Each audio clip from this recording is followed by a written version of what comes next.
Street स्टाईलने आपण अगदी मस्त व्हेज फ्राईड राईस बनवणार आहोत. तर नमस्कार, स्वागत आहे तुमच्या खमंग रेसिपीज कट्टा या चॅनलवर. मी प्रतिभा तुम्हा सर्वांचे मनापासून स्वागत करते. तर आज आपण बनवणार आहोत व्हेज फ्राईड राईस. त्यासाठी मी तर 1.5 लिटर पाणी घेतलं आहे, त्यात थोडं मीठ घातलं आहे, तेल घालायचं आहे, पाण्याला छान उकळी येऊ द्यायची आहे. इथं 2 कप तांदूळ मी स्वच्छ धुवून घेतला आहे, बासमती तांदळाचा मी इथं वापर केला आहे. आता पाण्यात घालून याला छान उकळू द्यायचं आहे. तोपर्यंत भाज्या बघून घेऊया. तर एक कांदा बारीक चिरून घेतला आहे, 1 वाटी कोबी घेतला आहे, 1.5 वाटी कांदा पात घेतली आहे, 2 शिमला मिरची घेतल्या आहेत, 2 गाजर घेतले आहेत आणि पाव वाटी बीन्स घेतले आहेत. तर ते सगळ्या भाज्या कट करून झाल्या आहेत. 3 हिरव्या मिरच्या घेतल्या आहेत, 2 चमचे लसणाचे बारीक तुकडे करून घेतलेत, 1 चमचा बारीक चिरून घेतलेला आलं घेतले. तर इथं भात बघा उकळी छान आली आहे आणि अशा प्रकारे मी भात शिजवून घेतला आहे, निथळून घेतला आहे.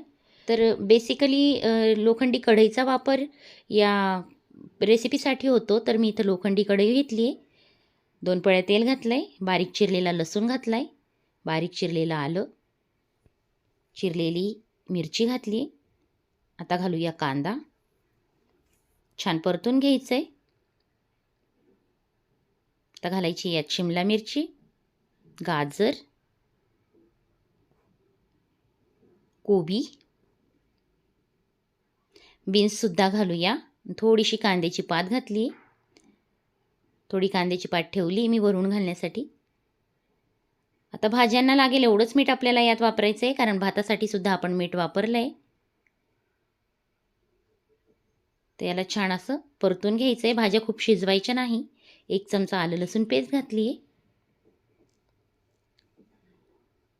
छान परतून घ्यायच्या आहेत भाज्या.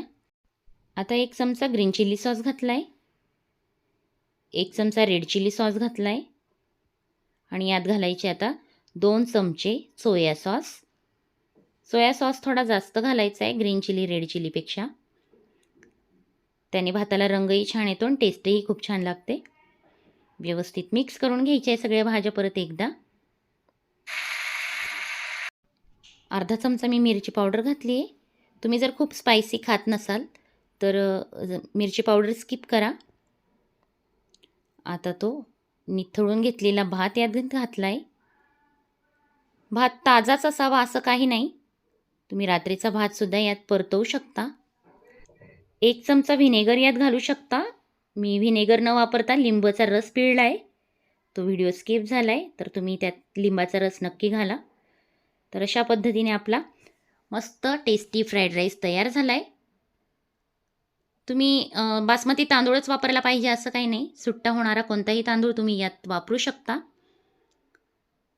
मंचाव सूपची ही रेसिपी मी नेक्स्ट व्हिडिओत अपलोड करणार आहे.